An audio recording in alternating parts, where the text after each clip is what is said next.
Hello, जय हिंद दोस्तों आज हम लोग देखने वाले हैं बिहार पुलिस एग्ज़ाम के लिए केमिस्ट्री की अति महत्वपूर्ण प्रश्न जो परीक्षा में पूछे गए प्रश्न है और परीक्षा में आने की पूरी संभावना है। तो आइए दोस्तों देखते हैं।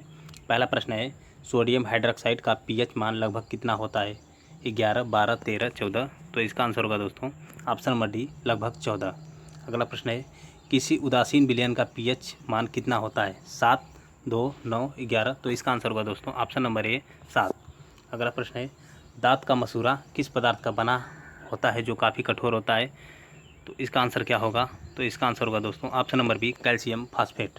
अगला प्रश्न है, इमली में कौन सा अम्ल पाया जाता है? Methanoic, tartaric, lactic, oxalic. तो इसका आंसर होगा दोस्तों ऑप्शन नंबर बी, टार्टरिक अम्ल।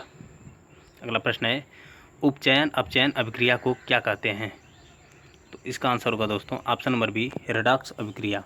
अगला प्रश्न है, दानेदार जस्ता पर तनु सल्फ्यूरिक अम्ल डालने पर कौन सा गैस उत्सर्जित होता है? Hydrogen gas, sulphur dioxide, oxygen, कोई गैस नहीं। तो इसका आंसर होगा दोस्तों option number A, hydrogen gas. अगला प्रश्न है, सूर्य प्रकाश की उपस्थिति में पौधे CO2 और जल से अपना भोजन तैयार करते हैं, यह कौन सी अभिक्रिया है? तो इसका आंसर होगा दोस्तों ऑप्शन नंबर सी, प्रकाश रासायनिक अभिक्रिया। अगला प्रश्न है,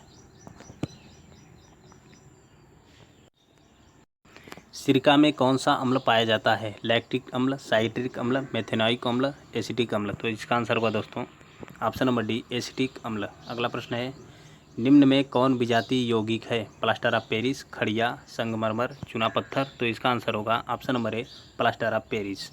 अगला प्रश्न है, नींबू के रस का पीएच मान लगभग कितना होता है? 10, 2.2, 12, 14। तो इसका आंसर होगा दोस्तों ऑप्शन नंबर बी, 2.2। अगला प्रश्न है, मधुमक्खी के डंक मारने पर किस पदार्थ से उपचार करना लाभकारी होता है? Baking soda, sodium carbonate, sodium chloride, अन्य। तो इसका आंसर होगा दोस्तों option number A, baking soda. अगला प्रश्न है, मुंह साफ करने के लिए किस प्रकार के मंजन का व्यवहार करना चाहिए जिससे कि दंत क्षय रोका जा सके? अम्लीय दंत मंजन, क्षारकीय दंत मंजन, उदासीन दंत मंजन, ये सभी। तो इसका आंसर होगा दोस्तों ऑप्शन नंबर बी, क्षारकीय दंत मंजन। अगला प्रश्न है, निम्न में कौन अधातु विद्युत का सुचालक है? ग्रेफाइट, कॉपर, सल्फर, हीरा। तो इसका आंसर होगा ऑप्शन नंबर ए, ग्रेफाइट। अगला प्रश्न है, निम्न में से किस धातु को चाकू से काटा जा सकता है? Magnesium, sulphur, sodium, chromium. तो इसका आंसर होगा ऑप्शन नंबर सी, सोडियम को। अगला प्रश्न है,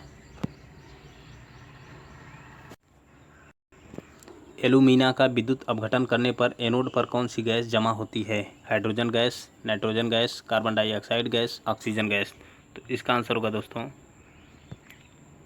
ऑप्शन नंबर,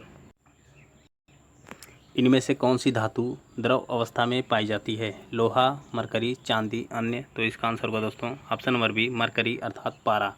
और जब पूछेगा कि कौन सी अधातु द्रव अवस्था में पाई जाती है तो इसका आंसर होगा इसका आंसर होगा ब्रोमीन।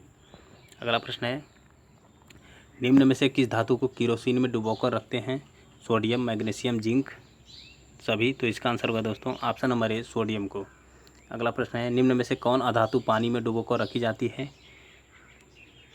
तो इसका आंसर होगा ऑप्शन नंबर बी, श्वेत फास्फोरस। अगला प्रश्न है, निम्न में से कौन सी धातु तार के रूप में उपलब्ध होती है? Calcium, magnesium, copper, lead. तो इसका आंसर होगा ऑप्शन नंबर सी, कॉपर।